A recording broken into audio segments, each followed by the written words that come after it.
Bam! MC is in the house. What is going on, folks? For those of you that are tuning in for the first time, seeing this live or later on, my name is Justin Garcia, also known as Master Chim, and my chair is too low. And welcome to the Wednesday Warrior stream. I am here every Wednesday at noon Eastern Standard Time to talk about some stuff. And I am simultaneously casting this on not only the TRIBALNOMICS YouTube page, but also the Master Chim and Justin Garcia Facebook pages. So I appreciate you guys hanging out with me. If you are watching right now, do me a favor. I always like to do a check and make sure that you guys are seeing and hearing me. So just give me a shout. Maybe put a thumbs up, something to let me know that I'm connecting with everybody. While that's happening, I will say, if you are not yet, what's up, Jamie? What's up, my man Bart? Derek, what's going on, brother? Caceres on YouTube. Very nice. What's up, Will? Awesome. Awesome. Glad. Good group so far. Very nice.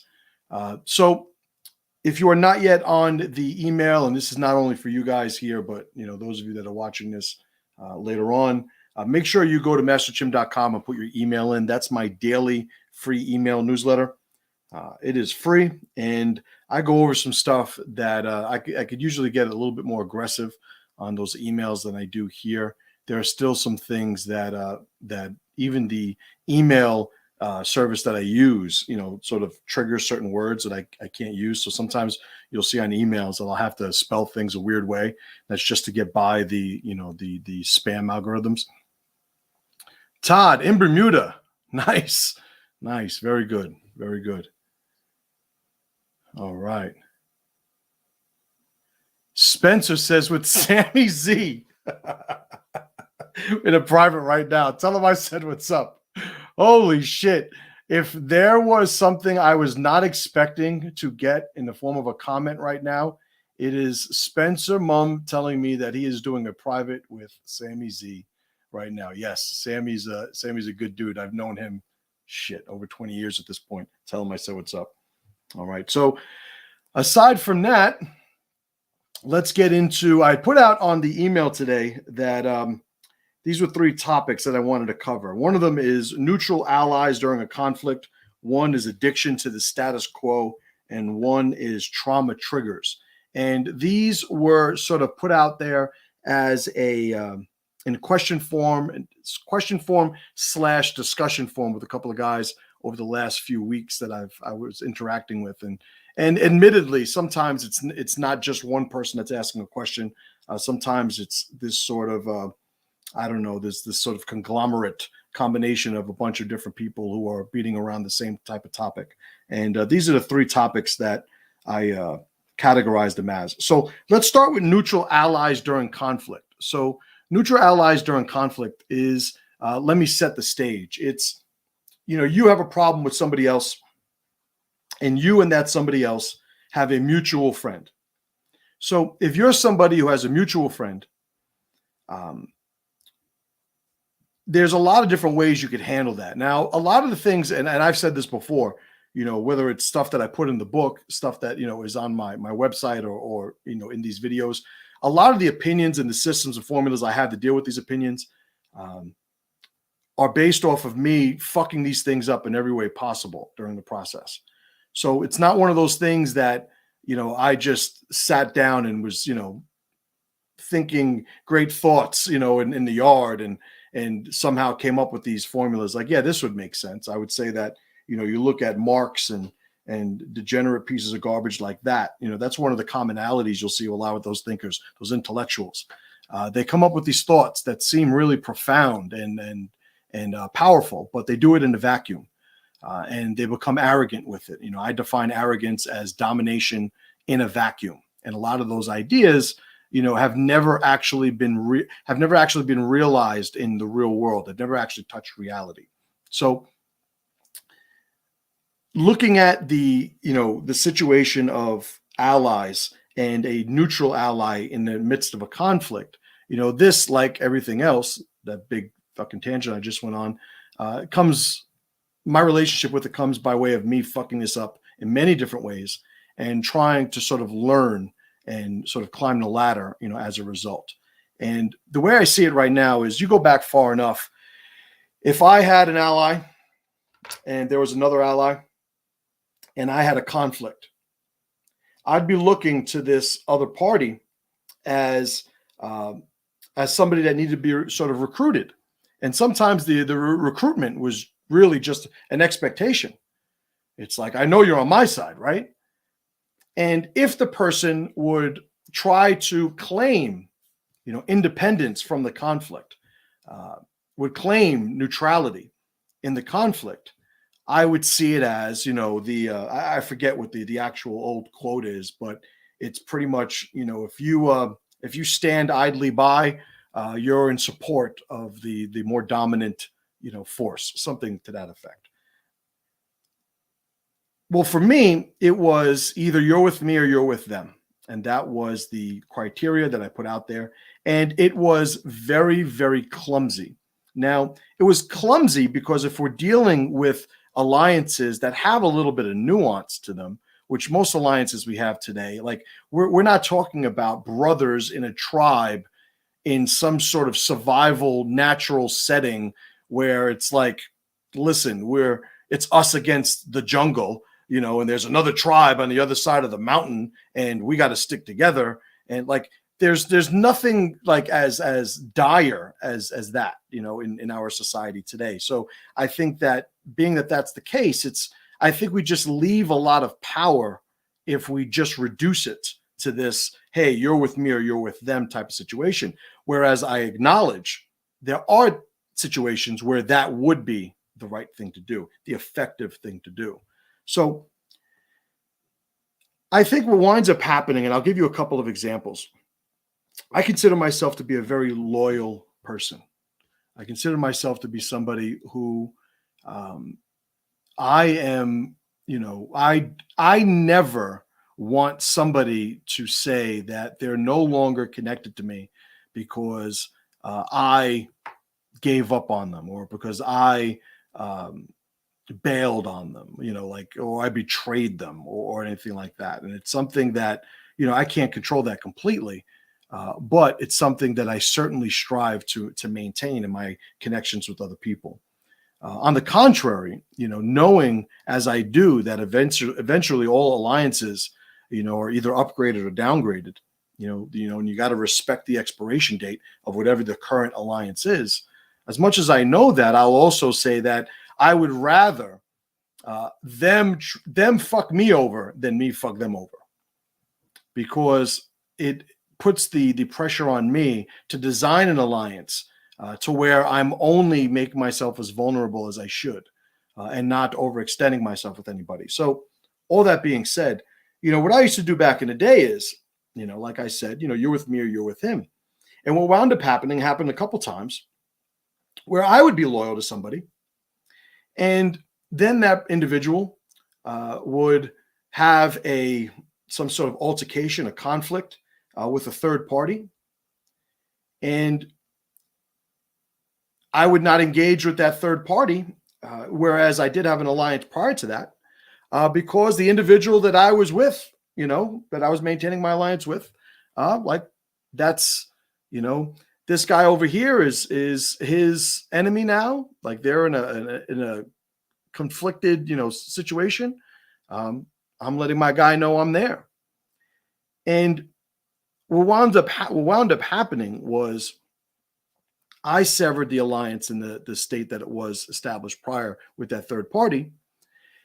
And then pretty much the ally that I was standing by made amends with that third party, but did not go the steps necessary to sort of resolve all of the alliances that were affected by his conflict with this guy. So he's fighting with this guy. I'm saying, listen, I'm with you in this conflict. They resolve the issue. And now me and this guy over here are no longer connected. So there had to be a better way. And going through this a few times, it lent itself to a perspective that I didn't have prior to those experiences, where it's like, okay, what does the timeline look like? So the way I see it now is, and I don't want to just example after example, you guys could follow what I'm saying. But the way I see it now is, when I have a conflict with somebody, I don't put any pressure on any third parties, any mutual allies that we have. If I have an argument, let's say with my neighbor, and I get into a fight with my neighbor, and it's a volatile situation, and I'm friends with the local supermarket owner, I can't get mad at the supermarket owner because he allows that neighbor into his supermarket. To me, the context would be, well, the guy's still got to run his store. I can't have him, just ask me who, because what winds up happening is, the more I place those expectations on the supermarket owner, the more that I become a tyrant, overlooking and invalidating his own identity and his own mission. So now it's, I want you to do whatever you feel is best if you're the third party, because that's what I want to do. If there's a conflict with one of my guys and somebody else, I'm going to sit there and I'm going to say, hey, I'm on your side. The conflict that you guys have, if it hasn't crossed any universal lines, like this guy banged this guy's wife, it's like, yeah, I'm with you. Fuck that guy. But if it is a matter of preference, or just the, dare I say, normal, conflicts that happen amongst men just pursuing their own individual missions, it's like, I am not going to invalidate my missions and my alliances because of that. So if you have a situation where, you're somebody who is the third party, and one of your allies has a conflict with another one of your allies, it should be put out there that I am not going to be recruited into this. But concurrent to that, the other side of that position is, but we are still allies. And I expect you to navigate what that issue is, even if you want to recruit me to help build that bridge or repair that bridge in this instance. And I would even articulate, because I don't want to put myself in a conflicted position with him also. And then this scenario plays itself out and you guys are good, and now I don't have this connection with this person. Because you'll have people who are very underdeveloped in these dynamics, like I was, admittedly, all those years ago, where they get into a fight and they expect you, hey, you better cut him off. Yeah, like I'm arguing with him, you should cut him off. And I think it's tyrannical in nature, and it's something that we're not going to allow our allies, our friends, even, like, we're not going to allow them to be tyrants by allowing them and their underdeveloped formulas to invalidate our identity and the alliances that we've built separately from them. So when you have an individual who is conflicted with another person that you're friends with, you should maintain a functional alliance given the nature of what's going on between the two of them. But if you decide to choose one side over another, it should be because the criteria of the conflict itself has put you on one side of the exchange. This guy banged this dude's wife. Yeah, I'm not supporting a dude that's going around banging his friends' wives. Like, fuck that guy. I'm with him. But maybe both of them asked me to choose them over the other one up until that point. Then I find out that's what happened. Nope, fuck that guy. But maybe it's because they both wanted to buy the same car in the fucking Craigslist. And they both wanted it. They both knew they wanted it. And one guy got it before the other guy did. And now they're arguing and they're mad at each other because one guy bought the car before he did. And it's, it's like, listen, this is low level right here. Like, you guys got to get over this shit. Like, because when shit hits the fan, and we're at a society right now in America where we're finally starting to see some of the threats and vulnerabilities that people around the world already know. You go to different countries in the world, like this is their reality. You look at the history of mankind, this was everybody's reality. But for the first time in the first world, we're starting to see, like, oh man, some of this shit could wind up falling by the wayside. And my thing is, we need functional alliances.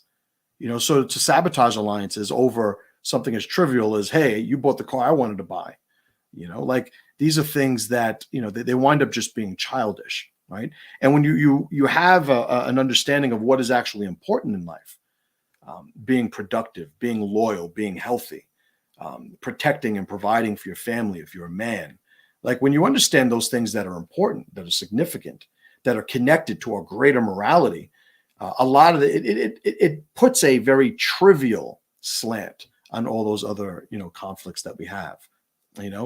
Probably the last thing on that point too is there are going to be times where you're going to have a conflict with somebody, and maintaining that third party who's neutral is going to be somebody that you're going to be able to leverage to find a way to make this work.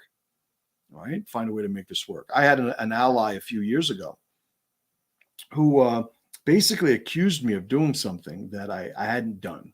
And it wasn't banging his wife or anything like that. And it was trivial. And I won't get into details, but it was trivial. And it was one of those things that even if I had done it, it wouldn't have been a big deal. It would have been maybe awkward, corny even. But it was something that I hadn't done. And he basically leveraged our entire alliance over his just belief that I did this thing and didn't admit it, didn't acknowledge it. And while we were trying to remedy this, like I remember saying to him, like, listen, if I did this, I would tell you. At this point, I would tell you because our alliance is sort of hinging on it. Like I'm not scared of you. Like you don't intimidate me. If I did this thing, I would admit it because there would be zero consequence. And he just wouldn't accept that. And what wound up happening is he wound up trying to recruit, our mutual allies. And I never did. Basically I was like, listen, this guy's being a fucking pussy. Do what you feels best. Like, this is what happened. He's carrying on. And what wound up happening is he and I no longer have a really functional alliance. We both have maintained our alliances with the third party allies that we've had. And, and that's just the way it went, but there's a thing where if I brought this thing to a head dysfunctionally, when we had that misunderstanding, it would have sabotaged my alliance with the third party, or maybe his alliance with the third party. And then I would be attacking him if I'm trying to sever his alliances, as a result of a conflict with me. And I wouldn't say that he was my enemy at any point during this conflict that we had, because the only thing that he was actively, and this is a distinction to be made, I think that's worth noticing, acknowledging. An enemy attacks our mission, an enemy attacks our identity, but somebody who is engaged in a conflict with you and the only thing that they're attacking is the alliance, like that's not an enemy. That's not enemy material, because somebody could do something and undermine the integrity of our alliance indirectly. They might do it by accident. But if the entire scope of what he's undermining is just our alliance, I wouldn't label that person an enemy, right? So I think that that's all I want to say about that. That's all I want to say about that. So addiction, the next topic I wanted to cover, addiction to the status quo. Now, there are some of you people out there that if everything you have, you lost tomorrow, and I'm not going to say your children, I'm not going to say your loved one or anything like that. I'm talking like just basically materialistic shit, your house, your job, your car, your savings, whatever the case is. I think that the overwhelming majority of people in this country, if they lost all those things, they would no longer understand how to be them. They wouldn't know what their selfing formulas were, their selfing rituals, right? So selfing rituals in the book, I describe it as the things we do to identify as us, right? I am me. Well, what do I do to show that I am me? These are our selfing rituals. And there are people who don't understand that whatever situation you're in right now in life, there was a time before that. There was a time that preceded it, right? So a very common conversation I've had with allies over the years who were military guys. I've done this, I've done this for so long. This is who I am, in reference to their, being in the military. And my position was always, no, you existed prior to joining the military. So you were doing things to be you prior to the military. For the years you were in the military, you did the military thing to be you. And now that you are out of the military, you will find new things to do to be you. But it was always you and a collection of rituals. It was never those rituals or them. Well, there are people now who don't live the type of life where they remind themselves that they and their shit are separate things. Oh, if I lost this job, I don't know what. Well, I don't even have to draw hypotheticals. You look at all the reasons that people have for trying to kill themselves. They've lost all their money. They lost their home. Whatever the thing is. Their wife left them. Like, if you're somebody who you don't know if you did anything wrong, right? I'll throw that just general condition there. If you don't think, or know about anything you've done wrong and your wife leaves you, try to give her some fucking spending money. try to give her enough of a fucking severance package that she doesn't try and come back, because she's fucking useless. These guys that they lose their fucking relationship with reality because they've lost their wives, and I'm not talking about like fucking traumatic shit. Like, there's obviously levels to this fucking example I'm using, but I'm talking about the guy who basically married a fucking useless woman, and she just got bored or just whatever, just ran its course, and she's ready to move on, because she's not somebody who believes in marriage, or she doesn't understand the value of an oath. Like, it's like, what? I'll just move on. I'm done. And she decides to do that. It's like, good riddance. Every fucking time, good riddance. When you have people who are connected to these conditions of the status quo, if you do not at some point develop the rituals to be able to meditate on the fact that you and those things are separate, even the wife in this situation, and I'm not talking about kids or anything like that, like, I probably could have used a better example, but I think you understood the scope of the one that I did. If you don't understand that you are separate from these things, then you are always going to be at the mercy of the maintenance of those things. If you are somebody who is an alcoholic, right? One of my big pushbacks on the validity of the mindset taught in 12-step programs is this acceptance of your condition. Like, I am an alcoholic. I'm still an alcoholic. I'm always going to be a recovering alcoholic. Like, not me. I'm just talking about the example. Right? Like, I'm not. I don't sign off on that. But you have these people that they have this perennial. I'm always going to be this thing, and that's something that I believe should be the top of the ladder. Well, similarly, there's nothing that you have that you should consider your life, your identity, to be attached to in a way that, you would no longer exist. A piece of you would be pulled away should that thing fall by the wayside. And I think the addiction to the status quo has a lot of people running a lot of fear-based formulas. They're scared of losing what they have, and that will influence the decisions they make. I remember this older guy from jiu-jitsu back in the day. There was this hilarious story. I mean, some of the guys who are watching this might remember him. I'm not going to put his name out there because I don't think it puts him in the most favorable light, but it was still a fucking hilarious story.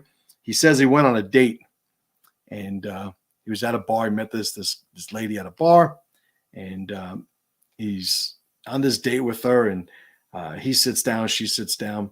And he says some big, scary looking dude comes out of like the bathroom, back, whatever, and looks at the girl and goes, you're in my fucking seat. And she, on a date with the guy that I know, looks at him, and he says that he looks at the guy and goes, "You heard him. Get out of his fucking seat."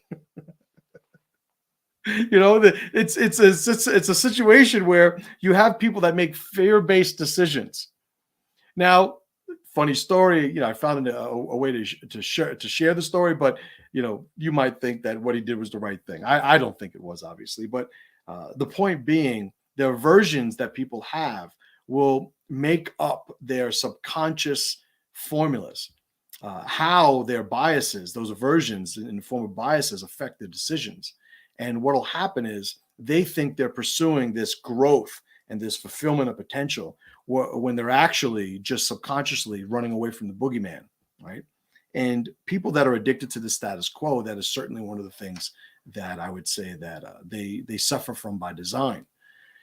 They don't understand, like, this car is nothing, this house is nothing, the money is nothing, like the savings is nothing. None of those things matter. The things that matter, my mental clarity, my health, my children, my wife, my brothers, and even my brothers. I've had brothers who have betrayed, the group, who have betrayed me individually. But as soon as that happens, it's one of those things where, they're no longer a brother. They just reveal themselves to not be a brother. There's the funny story. It's happened many times. There's actually a guy that ducked out of a murder charge during one of these situations. But it was a guy who brought a girl on a date, brought her home. They get home and he realizes that it's a dude. I literally read not too long ago that some guy beat a murder charge because he beat the guy to death. But then it turned out that the cross-dresser had like a knife under the thing and was like fucking crazy and whatever. He beat the case. But when he discovers that it was actually a man that he was with, it is a complete understanding of what the person is now. It is not, how could you turn into a man on me? You were a woman. How could you turn into a man, knowing what turning into a man would do to this date? Like, that is obviously not the case. It is revealed that it was a man the whole time. So when allies do certain things, brothers do certain things that severs the alliance, I always treat it, and I say always, that's like me, my position now moving forward. It certainly wasn't always the case looking back, but I always now look at it as somebody revealing who they are. And, it sounds a little cliche, but a lot of times these cliches have roots in logic, and reason. And I would think that is a formula that makes sense. When somebody, betrays the alliance, it's like they reveal themselves to either be a traitor by identity, or to just be deficient in certain attributes that maybe we thought they would be able to sort of have, So that is addiction to the status quo. So the last topic that I had prepared for today, and then I'll go over, answer some questions, respond to some comments. If you have any questions, put them in the comment section and I'll get to them. But the last thing is trauma triggers. Trauma triggers. So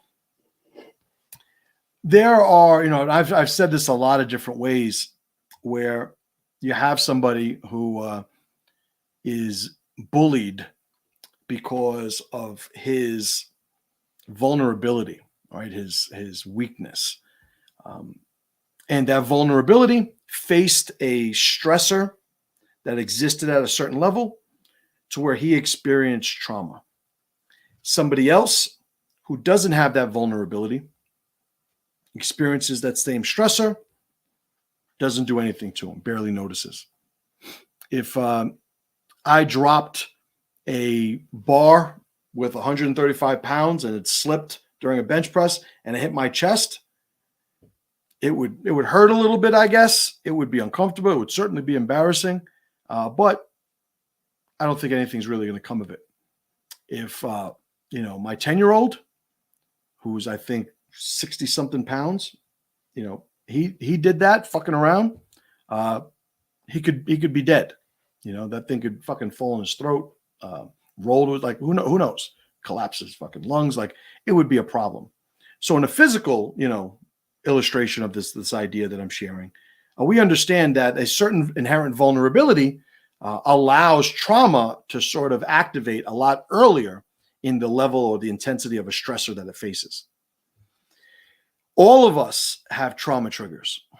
There is a point, and to use the weightlifting, analogy, still, there's going to be an amount of weight that is too heavy for us. If we're comparing ourselves to somebody else, like, yeah, well, maybe the one that is manageable and easy, even for me, might be too much for somebody else. They might get hurt. I might be fine. It might be too light for me to give, me the stimulation that I want. So it's all relative when comparing people to other people, but that's not what I'm aiming at. Right now, I'm aiming at the individual comparing himself to himself. Whatever those things are that are triggering you, and let me even talk about what, how I identify what trauma is, or even a trigger. Trauma is basically an effect, right? Cause effect. It's an effect on the individual that requires its own investment of energy to repair. It's sort of like if somebody is treading water and they are at, let's say, equilibrium, trauma will be pulling them under the water. So wherever they wind up being as a result of that trauma is now representing a distance that they would need to recover to get back to that equilibrium. So trauma is that sort of damage that puts us at a deficiency. Trigger is basically that stimulation, that stressor, that, and meaning at a certain level that's inherent in it, right? That stressor and what it takes to actually create that damage, to create a sort of a ditch that we now need to climb out of. Well, there's a couple of ways that we should be looking to remedy that, as in our regular everyday just rituals. Like, what is it that we do from day to day? What does your 24-hour cycle look like? What are you doing to make yourself more resilient, or as Taleb says, anti-fragile, right? So that when you're stressed, your response to that actually gives you a lot of this anti-fragility, right? Or, robustness, resilience in a way where you become more as a result of being exposed to that stressor. Lifting weights is a good example of that, right? And I think he actually cites it in his book, Anti-Fragile, where, you lift weights. It's more than what your muscles are comfortable doing, but as a result of being exposed to that discomfort, they actually get stronger. So when you do that again, over time, it stops being a stressor, right? So these things that are traumatic to us, understand that shouldn't be confused with something that stimulates us or makes us uncomfortable. Trauma is something that has gone beyond that process that allows us to become more as a result. If I want to become, harder to kill, I'm not going to practice getting shot with bullets. If I have somebody who wants to squat 500 pounds and their current squat is 200 pounds, I'm not going to say, well, let's put 500 on the bar and every day we'll practice. Eventually you'll be able to do it. No, because there is no progressive exposure to it. It is beyond what can be leveraged by a process of strengthening on the other end. It is too much at once, and that is going to create damage. It's going to create that deficiency that eventually can undermine the individual's life, up to and including their life. So when somebody's traumatized, it's a significant thing, which lends itself all the more to the argument that I have that people should be in the course of their life, finding rituals that allow themselves to become more anti-fragile in those things that they identify as being potentially traumatic. If you have somebody that can't swim, who, because they can't swim as an adult, everything in their life that they do, consciously or unconsciously, is avoiding water because they have this aversion to water because they can't swim. and they realize if they ever wind up in the water, they're dead. Well, that's one of those things like, yeah, you got to square that shit away. That is something that, you should be investing in resolving. Again, give yourself permission to be imperfect. We're not fixing everything. There's shit that I'm still working on right now. But the whole thing is I never stop working on it. So part of these trauma triggers is understanding what it is that we're traumatized by, and finding a way, a pattern, a path, a process that allows us to become more anti-fragile in that particular thing, to where a common, expected, even stressor where that thing is concerned, when it comes at the level that we think it is, we're able to actually leverage it and become stronger as a result, like the lifting weights, right? You want to get to the point where, to become functional as an individual, no part of a functional life is traumatic to you. Let me say that again. A man should not have any aspect of a functional life be traumatic to him. So now triggers are obviously those things that either physically affect the individual, or the thing that activates an association so that mentally you are affected by the trigger. One of the reasons that so many people have issues with stress these days is they think everything's a threat, right? I gave a talk a few years back called Imaginary Lions at one of my promotion ceremonies. And I talked about the lion and the zebra, and how, the lion, when it sees the zebra on the plains of Africa, the lion has a sympathetic nervous system, adrenaline, whatnot, activates it. It turns into, the super lion for a moment, because it's got to get that zebra. The zebra sees the threat. It also activates its a super zebra formula, right? And the sympathetic nervous system, adrenaline and whatnot, it becomes able to be a better escape zebra, right? The lion, when it activates its sympathetic nervous system, becomes a better hunt, catch a zebra lion. But then if the zebra gets away from the lion deactivates his adrenaline, because he knows, okay, I can't, I'm not getting that zebra. Let me rest, go back to what I was doing.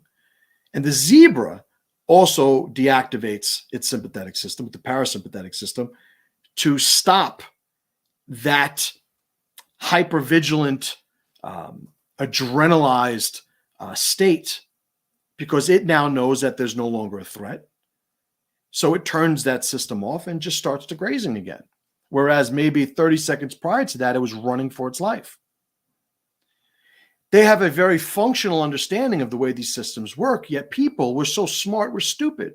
We can create stories that our relationship with these stories create that sympathetic response. And these stress symptoms that people develop over time is directly connected to our inability to actually identify threats as threats, and to not identify a threat as something that we need to activate our sympathetic nervous system to navigate. It's like we're pressing the turbo button, all day long, and we're never turning it off. Why? Because we have stories that, for all intents and purposes, have the effect of an imaginary lion chasing us in our head, right? So when it comes to those triggers, these are things that we need to just add a little bit of context to. If you hear about something, I remember years ago, I had an issue with a landlord, right? And it got to the point where every single time I got a letter from the landlord, my adrenaline would go, and like I would feel my heart like banging my chest, because it's like it's one of these things that I had no control over. And I just didn't have the formulas and the experience to do what I'm actually advocating for right now that other people should do, where I realized, okay, this is going to be whatever it's going to be. And there are only so many things that I could do right now. And a more, stoic type of relationship with these things. It may very well be a threat, but it's not a threat that occurs on a timeline where activating our sympathetic nervous system is going to put us in a better situation, right? That's the point. So these trauma triggers, it's like, yes, the more robust we become, the more we identify those vulnerabilities we have and address them. You know, it's like I use the example of somebody not being able to swim. He's going to avoid being around water. He's going to avoid, finding, himself in a situation where he maybe even has to admit that he can't swim. So what should he do? Not just get over it. Like, hey, you can't swim. Don't be embarrassed of that. Like, that's fine. A lot of people can't swim. I'm not that guy. I'm going, well, if you're embarrassed about it, why don't you fucking learn how to swim? Yeah, but it takes what? Put it in your schedule. It doesn't have to be done today. It's not a switch. It's a process. It's a relationship. You got to build it. Invest time over time. That's the way it happens. So, I always talk about what's strength and weakness. Well, weakness is not a rung on the ladder. Weakness is somebody who refuses to climb the ladder, right? When somebody is strong, they are an individual who sees every relationship that they have in their life as a rung on a ladder, and they're always looking to climb further. They are climbers, right? Strong people are climbers. Weak people are the anti-climbers. They're the people who will not only refuse to climb, but won't even acknowledge they refuse to climb. We'll start advocating for climbing being something that only assholes do. Like, I remember being in a meeting once, and I thought it went well. And the next day, I heard from a mutual friend that this person didn't want to do business because he said I was too intense. The fucking kicker of it was I was on my best behavior, But listen, what are you going to do? I think he and I would have made a lot of money together, but he couldn't get past what he was interpreting as, I guess, my intensity. Whatever that meant, I have no idea. Maybe I hit him with the cold steel when I wasn't looking. I don't fucking know. So that is trauma triggers. So I covered the things that I wanted to. I got a few minutes left. Let me go over these comments. Like I said, if you guys have questions, feel free to write them down. If you're somebody who's still watching this and you're not on the Master Chim letter, my free email newsletter, go to masterchim.com. I think I think it's inevitable that I get thrown off of social media. As the shit show of society continues to increase, I think it's just a matter of time before I escalate my message to a point where they put the kibosh.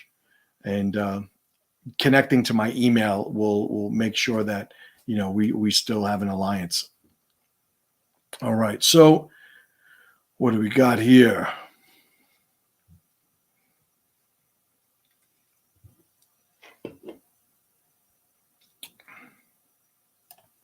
All right, Caceres, my man Caceres says, kind of hard for me to try and maintain an alliance who messes with someone I don't mess with. And that is a very, very solid formula. I remember making a meme some years back, and it said, I don't fuck with people who the people I fuck with don't fuck with.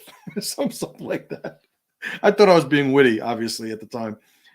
But it's very easy to go, yeah, a good friend of mine hates this guy.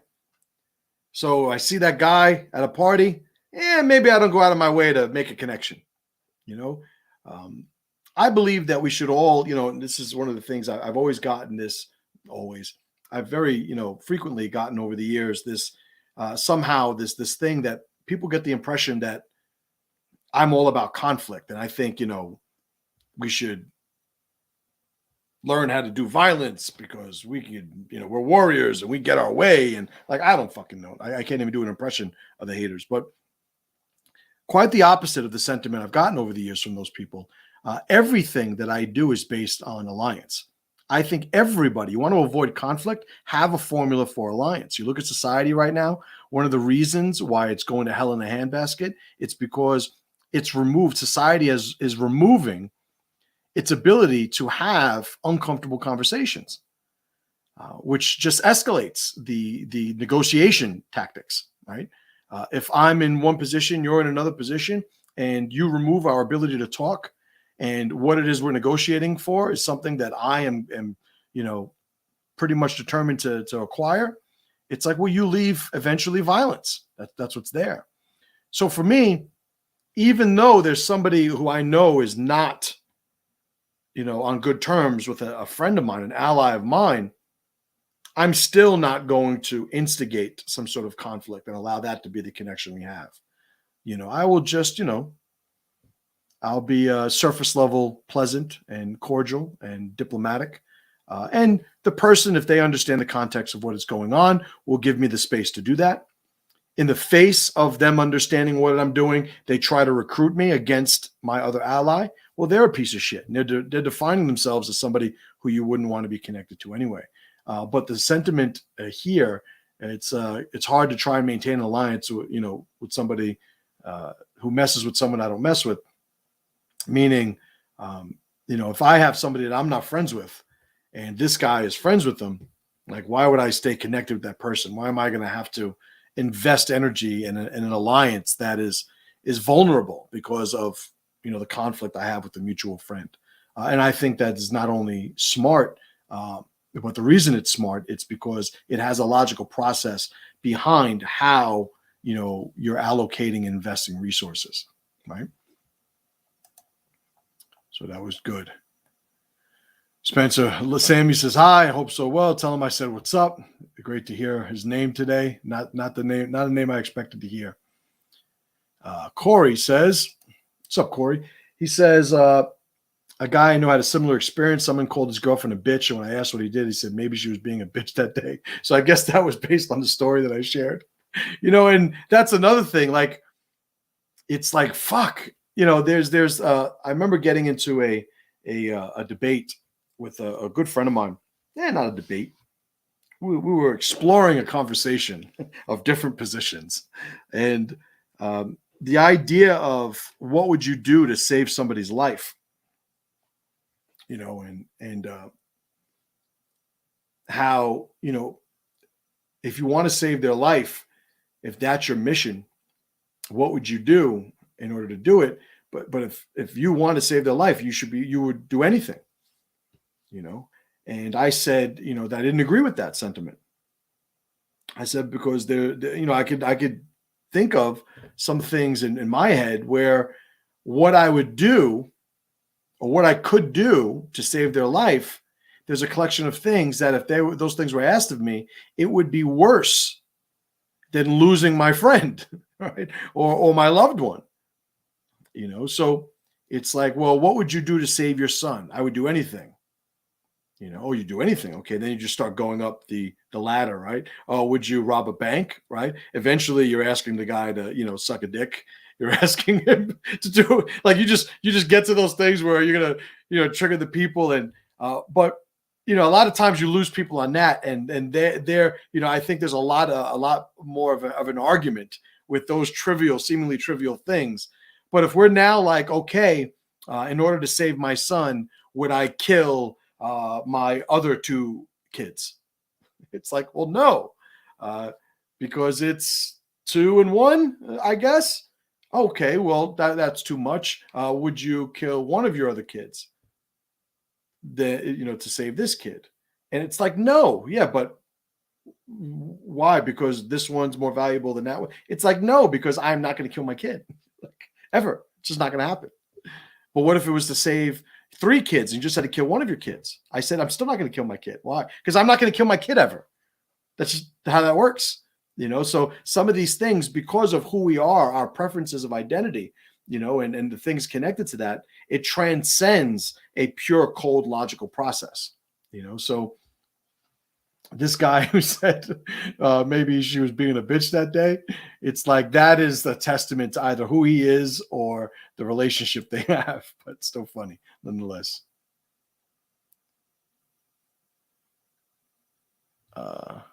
Derek says, terrifying that this generation could be operating on us one day. Yeah, this generation is going to be leading the world eventually.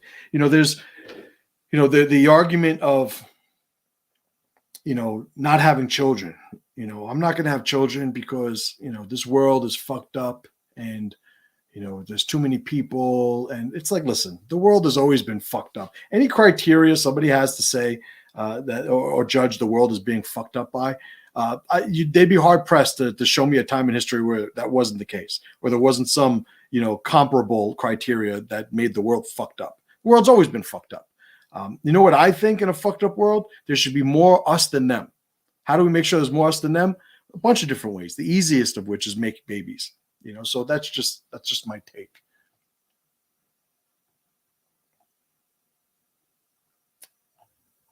All right.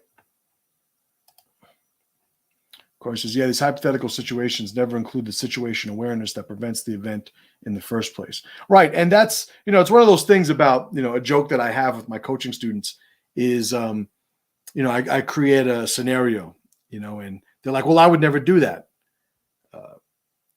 And it's like, well, in this particular thing, well, I wouldn't do it. Well, the joke is, well, I'm fucking dungeon master, motherfucker. Like, this is my hypothetical. You can't tell me what's going to go on in my hypothetical. And a lot of these people in these situations, they don't understand how it would fit in reality. Should we want to make that connection? And a lot of times you get people who are, let's say, okay, this is, I think, a good take on it. You have people who are boastful during a time where we are boasting. And, there's a lot of cultural significance to or in cultural, I should say, precedence in rituals where men, warriors, proclaim the great things they're going to do. And, you could be the party pooper standing next to him and going, man, you ain't do shit. All you do is talking about it. It's going to be different if you tried to, and that's fine. But what I would say is, well, you want them to at least say the right thing, because then what happens is nobody's saying it. And there are going to be people that a culture will actually support the pursuit of the proclamations, of the oaths, of the boasts, of an individual. It would support them doing that, pressure them even in a positive way, right? Not traumatize, pressure them into doing it. And the whole culture benefits as a result.